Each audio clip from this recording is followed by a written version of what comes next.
quiero compartir la meditación que hice hoy. La meditación que hice hoy fue sobre la historia que está en Juan 4 del 43 al 54. Mandas tu palabra, se llama acá, pero tiene que ver con el funcionario real que fue a pedir sanación para su hijo. Vamos a leer la historia y después voy a ir leyendo las preguntas que me hice y las respuestas que saqué, más allá de que pueden estar incorrectas o no, las cosas que fui reflexionando, meditando con Jesús. La meditación la hice anotando cada una de las preguntas en papel y respondiéndolas con todas las respuestas que se me venían a la mente. Es la manera que mejor me sirve o más me sirve para poder meditar la Biblia, ir bajando las ideas que se van viniendo rápidamente al papel. Dice, leído de la Biblia textual, cuarta edición: después de los 2 días salió de allí hacia Galilea, porque Jesús mismo testificó que un profeta no tiene estima en su propia patria. Cuando llegó pues a Galilea, viendo los galileos todo lo que había hecho en Jerusalén, lo acogieron bien, pues también ellos habían ido a la fiesta. Y vino otra vez a Caná de Galilea, donde había convertido el agua en vino, y había un funcionario real cuyo hijo estaba enfermo en Cafarnaum. Este oyó que Jesús llegaba de Judea a Galilea y fue a él, y le rogaba que bajara y sanara a su hijo, pues estaba a punto de morir. Jesús le dijo: si no vierais señales y prodigios, de ningún modo creeréis. El funcionario le dice: Señor, baja antes que mi niño muera. Jesús le dice: ve, tu hijo vive. Y el hombre creyó a la palabra que le dijo Jesús y se fue. Y cuando ya bajaba, sus esclavos le salieron al encuentro diciendo: tu muchacho vive. Les preguntó pues la hora en que había comenzado a estar mejor y le dijeron: ayer a la hora 7ª lo dejó la fiebre. Entonces el padre entendió que aquella era la hora en que Jesús le había dicho: tu hijo vive, y creyó él y toda su casa. Esta segunda señal hizo de nuevo Jesús cuando vino de Judea a Galilea. Primera pregunta: ¿de dónde salió Jesús? De su pueblo, aparentemente. Iba desde Judea hacia Galilea. No puede ser Samaria, porque dice que salía de su pueblo, y su pueblo no era Samaria. ¿Por qué no tuvo Jesús estima en su patria? Quizás porque ya lo conocían, porque ya tenían una imagen mental formada de Jesús, hijo del carpintero, la familia, etc. Quizás por celos, quizás por los chismes. Quizás no tuvo estima en su patria para llevar fruto de otros lados y no quedarse siempre en el mismo lugar. ¿Por qué fue entonces a su patria si sabía que no iba a tener estima? Quizás para demostrar justamente ese punto. Quizás porque un puñado de personas le creyó, pero la gran mayoría no. Quizás para tener el argumento de que él fue a su patria y la luz fue rechazada, y no pueden decir que no fue Jesús a ellos. ¿Qué había hecho él en Jerusalén? Que hablaban de que habían visto esas cosas. Los milagros, la limpieza del templo. También vieron o supieron del milagro en las bodas de Caná de Galilea. ¿Por qué lo acogieron bien a Jesús? Por las señales que hizo. Ahora me pregunto, ¿fue por interés o fue por amor?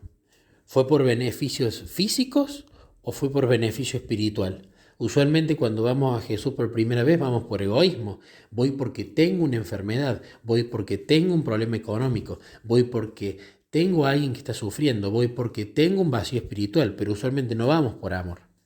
No vamos por amor de quién Él es, porque no lo conocemos todavía. Y luego, uno de los termómetros de la vida cristiana debería ser saber si estoy disfrutando de mi cristianismo por la amistad de Él y no por las bendiciones y los beneficios que me da, o los dones, etc.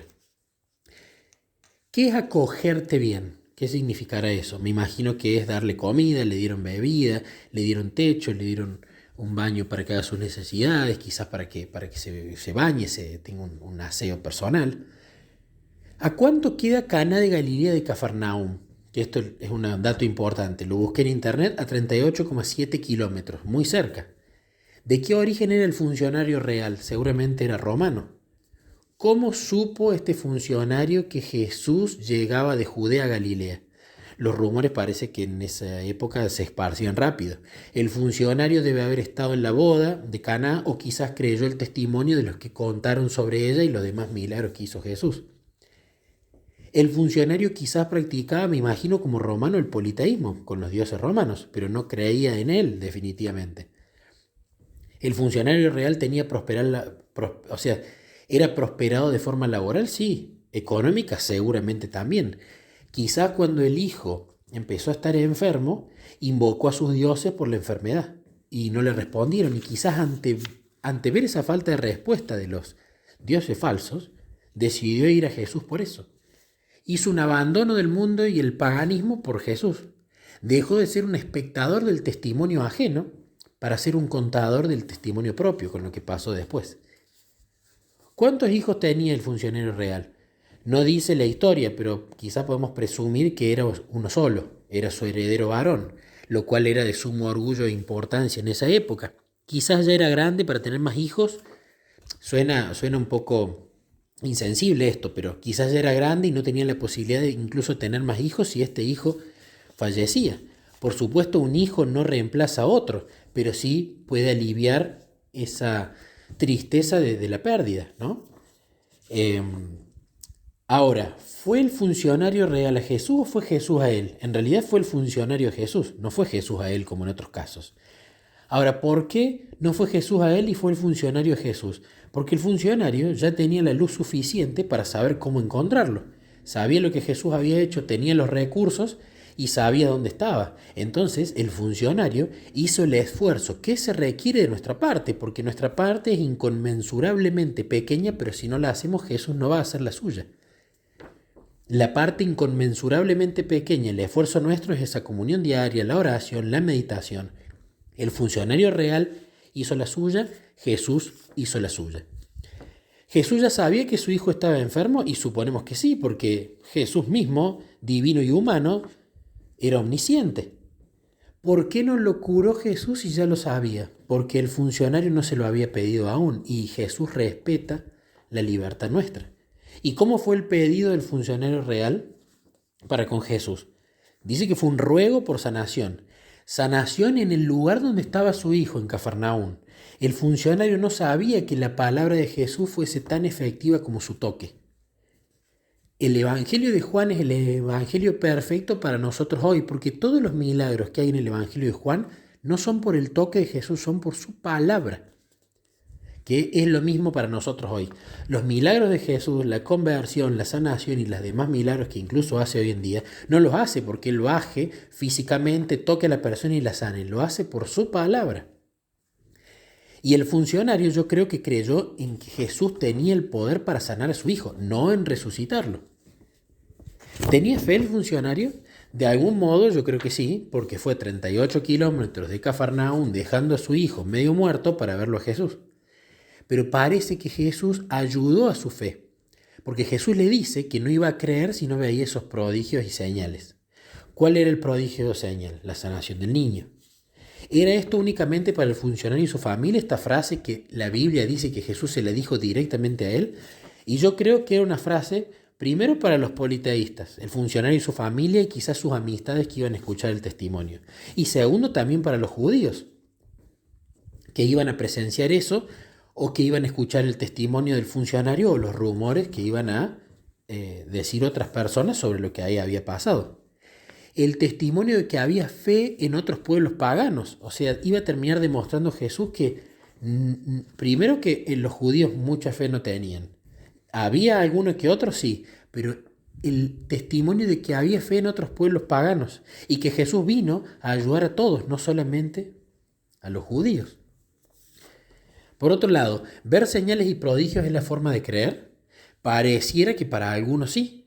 Quizás la medida de fe inicial que nos es dada sea para ir a Jesús y luego la fe va creciendo por oír su palabra y ver esas señales y prodigios. No lo sé, es una pregunta que me hago. ¿Por qué le dice el funcionario real a Jesús que baje antes de que muera su hijo? El funcionario parece que no creía en el poder de la resurrección, porque si no hubiese estado tan preocupado en que baje antes que muera, porque si hubiese creído que Jesús tenía poder para resucitar muertos, hubiese sido que simplemente lo restaure, no que baje antes que muera, pero sí tenía fe en el poder de sanación de Jesús. Pero acá está la lección más importante que al menos yo atesoro en esta meditación que hice y es la aplicación más importante que llevo también para mi vida personal. Acá el funcionario real quería tener el control de la situación. Le dijo a Jesús qué es lo que tenía que hacer: sanar a su hijo. ¿Cuándo lo tenía que sanar? Ya, antes que muera. ¿Dónde lo tenía que sanar? Tenés que bajar conmigo a Cafarnaúm. ¿Cómo lo vas a sanar? Y seguramente el funcionario proveyó los caballos para poder ir más rápido hacia Cafarnaúm. Acá está una lección súper importante en mi opinión.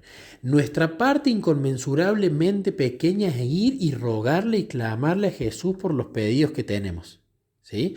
Pero luego, si queremos decirle qué tiene que hacer, cómo tiene que hacerlo, dónde tiene que hacerlo y cuándo tiene que hacerlo, como hizo el funcionario real, nos estamos metiendo en terreno que no es nuestro.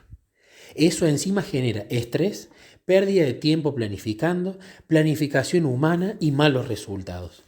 Ahora, ¿qué dijo Jesús al plan armado por el funcionario? El qué, el cómo, el dónde, el cuándo, el por qué, todo. Al ser un funcionario real, seguramente estaba acostumbrado a dar órdenes y planificar y que el resto obedeciera el plan creado por él, de la manera en que él quería, en los tiempos en los que él quería, sin reprochar. Pero con Jesús es al revés. Y acá veo el contraste con otra persona pagana de la misma civilización. El contraste con el centurión. El centurión también estaba acostumbrado a lo mismo, porque el centurión le dijo a Jesús: vos podés simplemente dar una orden a alguien y que haga lo que vos quieras, porque yo también soy centurión, y cuando le digo a un soldado que vaya, va, y que venga y viene, ¿no? Pero el centurión entendió que quien tenía la potestad de la decisión y del comando y de las órdenes y de la planificación era Jesús. Esa diferencia, creo yo, se debió a la fe. No solamente que Jesús puede hacer algo, sino que Jesús sabe cómo, sabe dónde, sabe cuándo y sabe por qué hacerlo. Creo que entre el centurión y el funcionario real había una diferencia de fe importante, ¿no? Jesús responde nuestro ruego, pero no responde el plan que nosotros planificamos para que esa oración sea respondida. Acá Jesús cambió el plan totalmente. Primero, el cómo lo cambió totalmente. Él no iba a tocar al hijo para sanarlo. Él iba a mostrar que su palabra tiene igual poder que su toque. Él en lo que sí respondió, que incluso lo hizo más rápido, fue en el cuándo. Jesús lo sanó en una milésima de segundo. No tardó en sanarlo el tiempo que hubieran tardado en bajar desde Caná de Galilea a Capernaum. En este caso podemos decir que la oración fue respondida con mucho más tiempo de anticipación que lo que incluso, creo yo, el funcionario real creía. También Jesús cambió el dónde. No iba a sanarlo en Cafarnaum, lo iba a sanar en Caná de Galilea. El qué fue el mismo, la sanación del niño. ¿Y cuál fue la condición para que todo este plan pueda ser ejecutado? La fe del funcionario real. ¿Qué hizo entonces el funcionario real cuando Jesús le dijo: ve, tu hijo vive? Creyó y se fue. ¿Su hijo se sanó? Sí, le avisaron sus esclavos que salieron a su encuentro. ¿Dónde salieron a su encuentro los esclavos? ¿En el medio de la ruta de Cafarnaum a Caná de Galilea? No, fue cuando el funcionario bajaba a su casa en Cafarnaum. Seguramente fue cuando estaba llegando. ¿Cuándo fue sanado? A la hora séptima del día anterior, justo cuando Jesús ordenó y él obedeció por fe. ¿Cuánto tiempo tardó en ir de Caná a Cafarnaum? En caballo me imagino deberían haber sido unas horas. Si fue caminando, varias horas más. Pero tardó más de un día, ¿sí? O sea, fue al otro día. Habló con Jesús a la hora séptima del día anterior en el que él llegó. ¿Y qué se quedó haciendo entonces? Como su fe era más grande, ya daba por hecho el asunto de que su hijo estaba sano. No había necesidad realmente de apurarse. Su fe manejó su ansiedad porque no hubo miedo al futuro. Ya estaba convencido de lo que había ya pasado. Quizás descansó en una posada, quizás oró a Dios en agradecimiento, quizás hizo las cosas con mayor calma y tranquilidad y no a las apuradas. Quizás se puso a testificar de la certeza de lo que no había visto aún, que era la sanación de su hijo. ¿Y cuál fue el resultado de la sanación del hijo? Que acá está lo más importante y la lección más importante.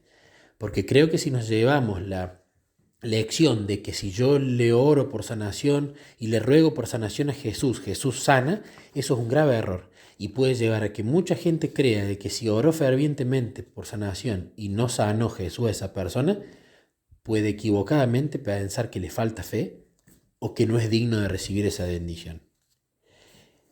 El propósito de la sanación del hijo fue la sanación del funcionario real y de su familia.